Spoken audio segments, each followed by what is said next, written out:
नमस्कार स्टूडेंट्स, आज का टॉपिक है रेडी टू सर्व। इस टॉपिक में हम जानेंगे रेडी टू सर्व बेवरेज होते क्या हैं, इनकी कंपोजिशन क्या है, स्पेसिफिकेशन क्या है, इन्हें बनाने के लिए हमें किस मटेरियल की रिक्वायरमेंट होगी, रेसिपी क्या है और इसका बनाने की प्रक्रिया क्या है। तो सबसे पहले जानते हैं कि रेडी टू सर्व होता क्या है। Ready to serve non alcoholic non fermented beverage है और इसे सर्व करने से पहले डाइल्यूट करने की कोई आवश्यकता नहीं होती है। स्वीटेंड और अनस्वीटेंड जूस जो हैं आरटीएस की कैटेगरी के अंतर्गत आते हैं। इसके प्रिजर्वेशन का मेथड बाय हीट है, इसे स्टेलाइज करके या पाश्चराइज करके हम प्रिजर्व करते हैं। मैंगो, लीची, गुआवा, पाइनएप्पल और मिक्स फ्रूट के आरटीएस जो है आजकल मार्केट में काफ़ी ज़्यादा पॉपुलर है। इसके अलावा अनस्वीटेंड जूस वह जूस होते हैं जिसमें नेचुरल जूस होता है, 100% फ्रूट जूस होता है और इसका टीएसएस भी नेचुरल होता है। इसमें किसी भी प्रकार के हम फूड एडिटिव्स को नहीं डालते हैं। जबकि जो स्वीटेंड जूस हैं उसमें मैक्सिमम 85% तक जूस हो सकता है और उसके टीएसएस को मेंटेन करने के लिए हम फूड एडिटिव को भी मिलाते हैं। आओ जानते हैं इसका स्पेसिफिकेशन क्या होता है। एफपीओ के अनुसार आरटीएस में मिनिमम फ्रूट कंटेंट 10% हो, चाहे वो पल्प के रूप में हो और या जूस के रूप में। लाइम लेमन 5% तक आप जूस का उपयोग कर सकते हैं, जबकि जिंजर का 2.5% उपयोग कर सकते हैं। इसके अलावा मिनिमम टीएसएस जो है 10 डिग्री ब्रिक्स होता है, एसिडिटी 0.3%। प्रिजर्वेशन इसका जो है हीट के द्वारा करते हैं और क्लास 2 प्रिजर्वेटिव जैसे सल्फर डाइऑक्साइड और बेंजोइक एसिड को भी इसमें हम मिला सकते हैं प्रिजर्वेशन के लिए। ध्यान रखना है कि क्लास 2 प्रिजर्वेटिव सल्फर डाइऑक्साइड का एंथोसाइनिन युक्त जो हमारे फ्रूट्स होते हैं उनके बेवरेजेस में ना करें, क्योंकि सल्फर डाइऑक्साइड ब्लीचिंग एजेंट का काम करती है। सिंथेटिक स्वीटनिंग एजेंट की इसमें कोई रिक्वायरमेंट नहीं होती है।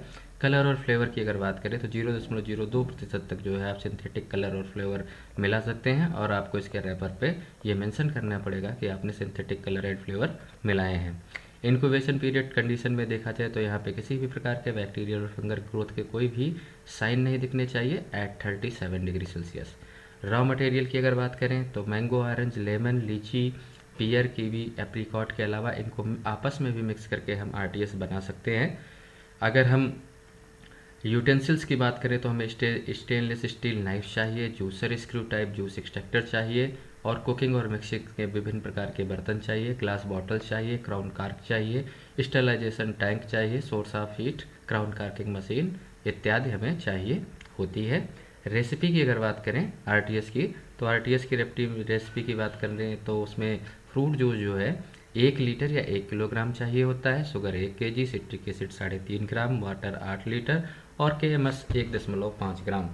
इनकी मात्रा निर्भर करेगी कि आपका जो फ्रूट पल्प या जूस लिए हो उसका टीएसएस क्या है। उसके टीएसएस से हम शुगर की मात्रा को कैलकुलेट कर सकते हैं, जिस पे मैं एक अलग से वीडियो बताऊंगा, और उस शुगर की मात्रा को जो है टोटल शुगर की मात्रा से हम घटा के ही डालें। सिट्रिक एसिड में भी एसिडिटी जो है प्रेजेंट उसमें सिट्रिक एसिड के रूप में, उससे जो है एसिडिटी को हम घटा के ही सिट्रिक एसिड की क्वांटिटी को निर्धारित करते हैं। और उसके बाद जो है मान के चलो अगर किसी भी 1 केजी फ्रूट है तो उससे 10 लीटर तक आरटीएस बन सकता है, क्योंकि फ्रूट जूसेस में 10% तक होता है। इसके अलावा मशीनरी कौन कौन सी रिक्वायरमेंट होती है अगर आप लार्ज स्केल पे बनाना चाहते हो तो सबसे पहले क्लीनर है। क्लीनर जो है फ्रूट्स को क्लीन कर देता है, जो भी फॉरेन मटेरियल है उसको हटा देता है। आप यहाँ पे क्लीनर देख सकते हैं ये कि ये हो किचन के लिए जो है क्लीनर है, और जबकि बड़े स्केल के लिए बड़े बड़े क्लीनर्स जो है आते हैं। इसके अलावा पीलर कम पल्पर और जूसर आता है जिससे पल्प निकाला जाता है, और ये आपको आसानी से जो है ई कॉमर्शियल साइट्स पे आपको मिल जाएगा। इसके अलावा होमोजिनाइज़र है जो अच्छी तरीके से एडिटिव्स और फ्रूट के जूस को मिला देता है, ये होमोजिनाइज़र आप देख रहे हैं। इसके अलावा पाश्चराइजेशन चैम्बर है, जब आपका आरटीएस तैयार हो जाता है तो उसे टेम्परेरी प्रिजर्व करने के लिए हम उसका पाश्चराइजेशन करते हैं, और ये पाश्चराइजेशन चैम्बर भी मार्केट में उपलब्ध है। बॉटल फिलिंग और क्राउन कार्किंग मशीन आती है, ये पहले जो है स्मॉल स्केल पे क्राउन कार्किंग मशीन होती थी और आज जो है बड़ी बड़ी मशीनें भी क्राउन कार्किंग की आती हैं। इसके अलावा आपको पाउच पैकिंग मशीन भी लेनी पड़ेगी आप अगर स्मॉल यूनिट्स बनाना चाहते हैं। अब जानते हैं आरटीएस कैसे बनाते हैं। तो सबसे पहले फ्रूट का सिलेक्शन कर लें। राइप फ्रूट आरटीएस बनाने के लिए सेलेक्ट करना चाहिए। अंडर राइप, ओवर राइप और फर्म राइप फ्रूट से बचना चाहिए, क्योंकि ये फ्लेवर को ख़त्म कर देते हैं। इसके बाद वॉशिंग कर लेते हैं और इसकी सार्टिंग कर देते हैं। वॉशिंग करने से सारी इम्प्योरिटी धुल जाती है। कहीं कहीं पे जो है 50 ppm क्लोरीनेटेड वाटर से जो है वॉशिंग एडवाइजेबल है। इसके बाद जो है पीलिंग और डीसीडिंग कर लेंगे, इसे छील लेंगे छिलके को, जो सीड्स होंगे उनको भी अलग कर लेंगे। पीलिंग लाइव पीलिंग भी हो सकती है, बॉइलिंग भी हो सकती है, या फिर मैकेनिकल पीलिंग भी हो सकती है। पीलिंग पे एक वीडियो अलग आपके लिए बनाया जाएगा। इसके अलावा क्रशिंग और कटिंग करते हैं, जो आपकी आवश्यकता हो, पल्प निकालना है या आपको जूस निकालना है, उसी हिसाब से क्रश या कट कर सकते हैं। फिर जूस का एक्सट्रैक्शन होगा या पल्प का एक्सट्रैक्शन होगा। फिर जूस को हम क्लेरिफाई कर सकते हैं, जूस जो है केमिकल के एडिशन से भी क्लेरिफाई किया जा सकता है, और सेंट्रीफ्यूगल मशीन से भी जूस को क्लेरिफाई किया जाता है। इस क्लेरिफाई जूस को एक बर्तन में इकट्ठा करके रख लेते हैं, और दूसरी ओर हम शुगर वाटर और सिट्रिक एसिड का सॉल्यूशन बनाते हैं। शुगर वाटर और सिट्रिक एसिड को एक साथ मिला के हम हीट करते हैं, और जैसे ही ये डिजॉल्व हो जाता है हीटिंग बंद कर देते हैं, और हमारा ये सिरप तैयार हो जाती है।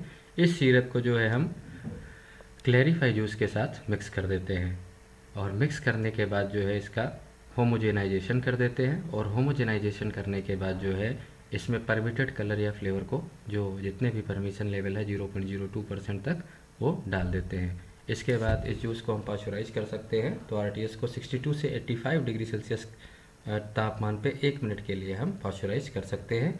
इसके बाद बॉटल में से फिल करेंगे, और फिल करने के बाद इसका डी एरेशन करते हैं, यानी कि इसमें जो ऑक्सीजन है या हवा है उसे निकाल देते हैं, क्योंकि ऑक्सीजन एंड ऑक्सीडाइजिंग एजेंट का काम करती है, जिससे जाके स्टोरेज में विटामिन सी और इसके कलर का बहुत बड़ा लॉस हो जाता है, और कंज्यूमर एक्सेसिबिलिटी जो है घट जाती है।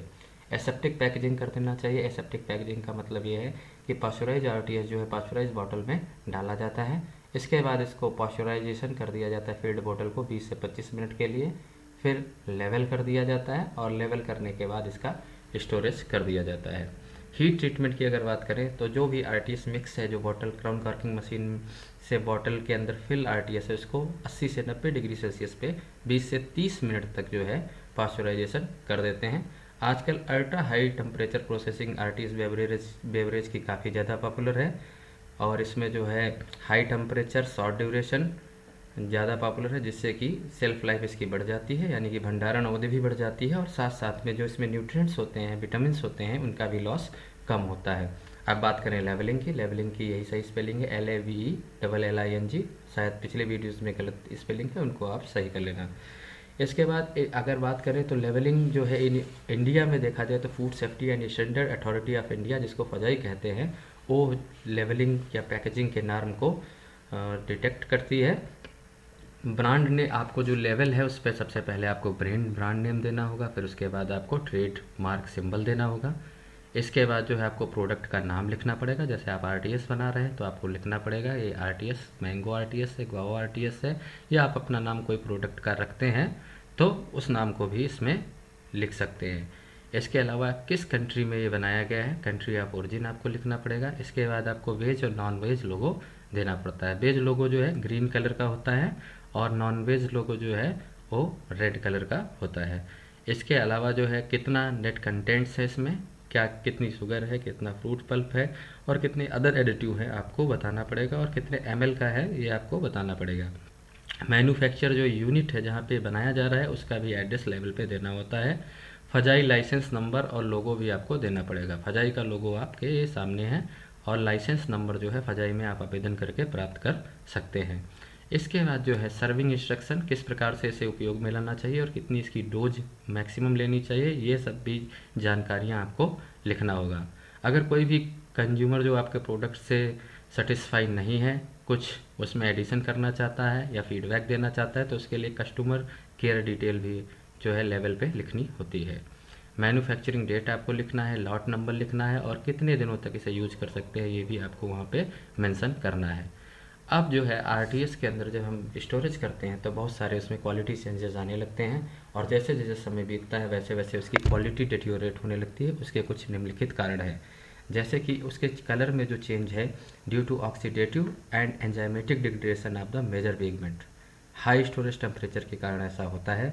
वहीं एसिडिटीज़ की पॉलीसेक्राइड के हाइड्रोलिसिस हो जाने के कारण या ज़्यादा लंबे समय तक रखने के कारण एसिडिटी में कमी देखी गई है। ऑक्सीडेशन के कारण विटामिन सी का लॉस होता है, जबकि पॉलीसेक्राइड के हाइड्रोलिसिस होने के कारण यह सिंपल शुगर में बदलने लगता है तो इसका टीएसएस बढ़ जाता है।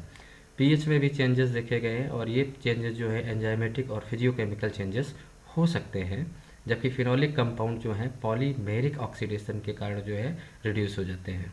एंजाइमेटिक डिस्ट्रक्शन और ऑक्सीडेटिव रिएक्शन के कारण जो है बीटा कैरोटीन में भी चेंजेस देखने पड़ते हैं। और बीटा कैरोटीन के बाद जो माइक्रोबियल लोड है, तो माइक्रोबियल लोड जो है, अगर आपके टेम्परेचर में जो है फ्लक्चुएशन हो रहा है, आपने स्टोरेज टेम्परेचर अच्छा नहीं दे रखा है, या फिर आपने इम्प्रॉपर प्रोसेसिंग हैंडलिंग की है, हैकअप प्लान को आपने प्रॉपर फॉलो नहीं किया है, तो माइक्रोबियल लोड बढ़ जाता है। इसलिए जो है आप प्रॉपर हैकअप प्लान को फॉलो करें और एफएसएसआई की गाइडलाइंस जो है आरटीएस बनाने के लिए उसे फॉलो करें। आशा है आपको आरटीएस पसंद में आया होगा। Thank you very much. कल फिर मिलते हैं एक नए टॉपिक के साथ। धन्यवाद।